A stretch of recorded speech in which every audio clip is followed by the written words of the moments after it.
বাংলাদেশের সামরিক সক্ষমতা সম্প্রতি নতুন এক পর্যায়ে পৌঁছাতে যাচ্ছে। বিভিন্ন প্রতিবেদনে জানা গেছে যে বাংলাদেশ বিমান বাহিনী চীনের তৈরি বেইডু স্যাটেলাইট ন্যাভিগেশন সিস্টেম ব্যবহার শুরু করতে পারে। এটি কেবল ন্যাভিগেশন বা মানচিত্র দেখার জন্য নয়, বরং সামরিক বিমান ও অস্ত্র সিস্টেমকে অত্যন্ত নির্ভুলভাবে পরিচালনা করতে সাহায্য করে। বেইডু স্যাটেলাইট ন্যাভিগেশন সিস্টেম হল চীনের নিজস্ব গ্লোবাল ন্যাভিগেশন স্যাটেলাইট সিস্টেম। এটি জিপিএস-এর মতো কাজ করে, তবে পুরোপুরি চীনের নিয়ন্ত্রণে থাকে। স্যাটেলাইটগুলো পৃথিবীর বিভিন্ন অংশে স্থাপিত এবং এটি বিশ্বব্যাপী অবস্থান নির্ণয়, ন্যাভিগেশন এবং টাইমিং সুবিধা দেয়। সামরিক ক্ষেত্রে বেইডু ব্যবহার করে বিমান, রকেট, ক্রুজ মিসাইল এবং অন্যান্য অস্ত্র সিস্টেমকে উচ্চ নির্ভুলতার সঙ্গে পরিচালনা করা যায়। বাংলাদেশ বিমান বাহিনীর নতুন পরিকল্পনার মধ্যে রয়েছে চীনের J-10C যুদ্ধ বিমান এবং JF-17 ব্লক 3 বিমান। উভয় বেইডু স্যাটেলাইট ন্যাভিগেশন সিস্টেমের সঙ্গে সংযুক্ত থাকবে। এর অর্থ হল বিমানগুলো স্বয়ংক্রিয়ভাবে ন্যাভিগেশন, লক্ষ্য শনাক্তকরণ এবং নির্ভুল আক্রমণ পরিচালনা করতে সক্ষম হবে। বিশেষ করে দূরবর্তী লক্ষ্য শনাক্তকরণ বা সীমান্তবর্তী এলাকা নিয়ন্ত্রণে এই প্রযুক্তি গুরুত্বপূর্ণ ভূমিকা রাখবে।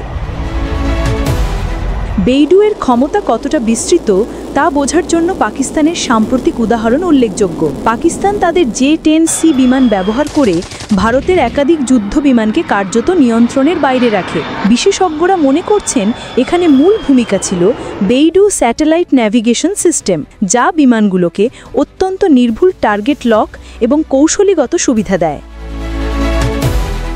বেইডু স্যাটেলাইটের কিছু অপারেশনাল রেঞ্জের মানচিত্র দেখায় যে ভারতের প্রায় পুরো আকাশক্ষেত্রই কভারেজের মধ্যে আছে। যদিও এটি সরাসরি আক্রমণের নির্দেশ দেয় না, তবে বাংলাদেশের জন্য এটি একটি কৌশলীগত সুবিধা। বাংলাদেশের বিমান বাহিনী দূরবর্তী লক্ষ্য শনাক্তকরণ, র্যাডার ন্যাভিগেশন আরও কার্যকরভাবে করতে পারবে।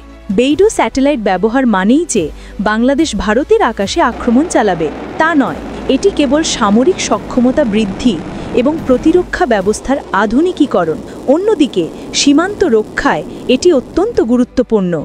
যে কোনো দেশের জন্য সীমান্ত নজরদারি, বিমান ও অস্ত্রের নিরাপদ ন্যাভিগেশন এবং বিপজ্জনক পরিস্থিতিতে দ্রুত প্রতিক্রিয়া দেওয়া গুরুত্বপূর্ণ। বেইডু স্যাটেলাইটের সংযোগ এই কাজগুলোকে সহজ ও নির্ভুলভাবে করার সুযোগ দেয়। বাংলাদেশের জন্য বেইডু স্যাটেলাইটের ব্যবহার আরও কিছু সুবিধা নিয়ে আসবে। উচ্চ নির্ভুল ন্যাভিগেশন, জটিল আবহাওয়া, রাতের সময় বা র্যাডার ব্লাইন্ড স্পটেও বিমান বা অস্ত্র সঠিকভাবে পরিচালনা করা সম্ভব।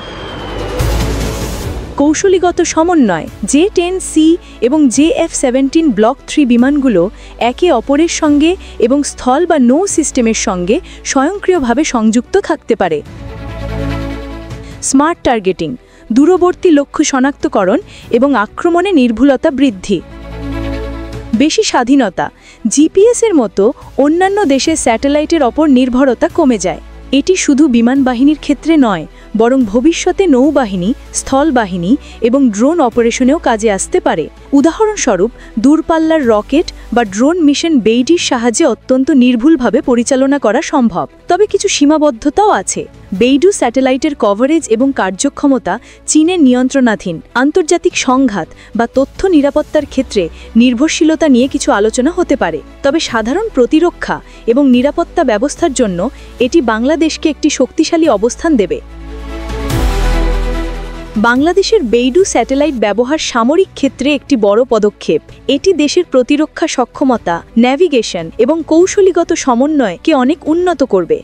এটি সরাসরি আক্রমণের নির্দেশ নয়, বরং এটি বাংলাদেশের আকাশ সীমা রক্ষা, সীমান্ত নজরদারি এবং সামরিক পরিকল্পনায় আধুনিক প্রযুক্তির একটি গুরুত্বপূর্ণ যোগান। বাংলাদেশের এই পদক্ষেপের মাধ্যমে প্রতিরক্ষা খাতে নির্ভুলতা, স্বায়ত্তশাসন এবং আধুনিক প্রযুক্তি ব্যবহার নিশ্চিত হবে। এটি প্রতিটি দেশের জন্য স্বাভাবিক কৌশলীগত প্রক্রিয়া এবং নতুন প্রযুক্তির গ্রহণ হিসাবে দেখা যায়।